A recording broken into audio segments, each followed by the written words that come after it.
અનુપ્રિયા પટેલ કેન્દ્રમાં મોદી સરકારમાં મંત્રી છે, જ્યારે તેમના પતિ આશિષ પટેલ યુપીમાં યોગી સરકારના મંત્રી છે. કેન્દ્ર અને રાજ્યમાં સાથે મળીને ગામમાં લડીશું તો પછી અનુપ્રિયા પટેલ એકલા પંચાયત ચૂંટણી લડવા માટે ઉત્સુક છે?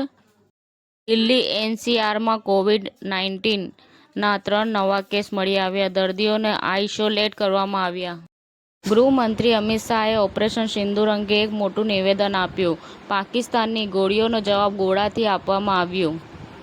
મુખ્યમંત્રી ભૂપેન્દ્ર પટેલે ધરોઈ એડવેન્ચર ફેસ્ટનો શુભારંભ કરાવ્યો. ટેલિવિઝન અભિનેત્રી દીપિકા કક્કરની ભાભી શબા ઇબ્રાહિમ માતા બની ગઈ છે. તેણીએ એક પુત્રને જન્મ આપ્યો. બધા ચિકન લવર્સને કેએફસી એપિક ઓફરનો લાભ લેવા આમંત્રણ છે.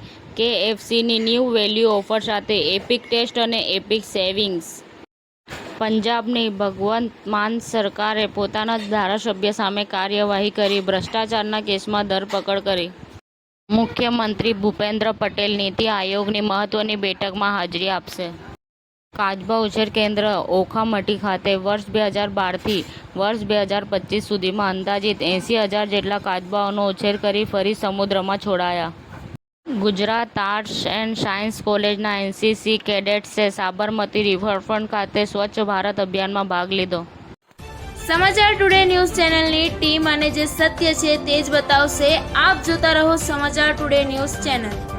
ગુજરાતની ધરતીનું ગુજરાતીઓ માટે જ, એટલે કે સમાચાર ટુડે ન્યૂઝ. અમારી સમાચાર ટુડે ન્યૂઝ ચેનલને લાઈક કરો, શેર કરો અને સબસ્ક્રાઇબ કરો અને જોડાયા રહો સમાચાર ટુડે ન્યૂઝ ચેનલ સાથે.